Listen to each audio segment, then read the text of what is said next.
Hafa, I'm Nestor LeConte with the Pacific Daily News. Here are our top stories from the PDN newsroom. The Chamorro Land Trust Commission on Thursday raised questions about Governor Lou Leon Guerrero's plan to return the Ipoh Point property to its original landowners and tabled a scheduled executive session to discuss the governor's nomination of Roy Gamboa as the new CLTC director. The CLTC approved Commissioner David Herrera's motion to formally seek the Office of the Attorney General's legal opinion on whether CLTC can give back the Ipoh Point property to its original landowner as the governor planned. The land donated by the Perez family is also known as the old Guam Memorial Hospital site in Tamuni. It became government land administered by the CLTC after the old GMH's closure and has remained dormant for decades. But during Thursday's CLTC meeting, commissioners asked their legal counsel about the proposed land return. In other news, a business first-class flight, unrelated travel stops, and early arrivals on flights paid for by the Guam Preservation Trust prompted auditors to recommend the trust review its travel policies, according to an audit report recently released by the Office of Public Accountability. The Preservation Trust fiscal 2023 books received a clean opinion from independent auditors Berger, Comer & Associates, which noted a $1 million increase in the trust's net position for fiscal 2023. But auditors made several observations related to the trust's travel policy in a letter to management. Auditors noted that a presenter at the World Heritage Workshop on Guam traveled to the island with business first-class accommodations, which were paid for using grant funds from the U.S. Department of the Interior. Regulations permit the purchase of the most basic, least expensive, unrestricted class of travel available on commercial airlines, the audit noted. And finally, the Guam Solid Waste Authority will seek a minimum $1 million settlement in a lawsuit filed against the Guam Waterworks Authority over the ORDOT dump. Settlement negotiations are now officially open. The GSWA board met Thursday and authorized General Manager Irvin Slank and Board Chairman Andrew Gale to represent the agency in settlement talks.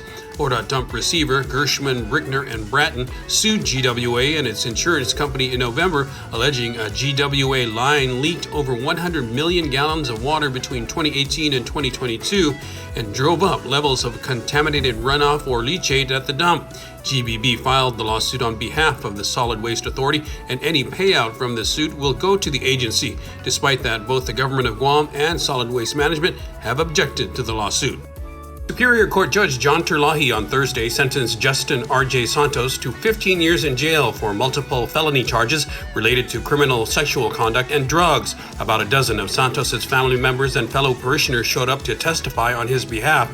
Comments such as Justin is not capable of doing what he is accused of doing seem to be a common theme. Some breathed their way through tears, others broke down and sobbed. Prosecutor Christine Tenorio said the courtroom was not a place for emotion. The sentence that I asked for is based on all the sex crimes I've seen and where this falls in the range, not based on who cries the loudest and who cries the most and who has the most number of witnesses, said Tenorio. In other news, a total of 14 people submitted applications by the Wednesday deadline to be the next head of the Guam Visitors Bureau, GVB confirmed on Thursday.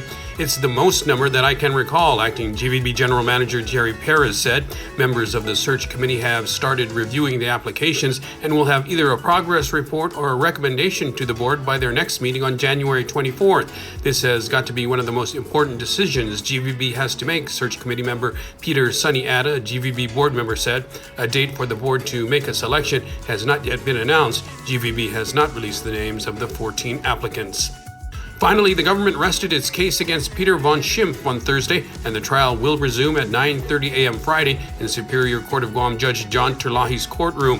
Von Schimpf, 70, faces a felony first-degree criminal sexual conduct with a special allegation of a vulnerable victim. He's accused of attempting to inflict felony criminal sexual conduct on the woman who was under his care.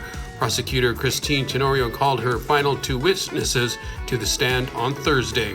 For more of these stories, go to GuamPDN.com and follow us on social media.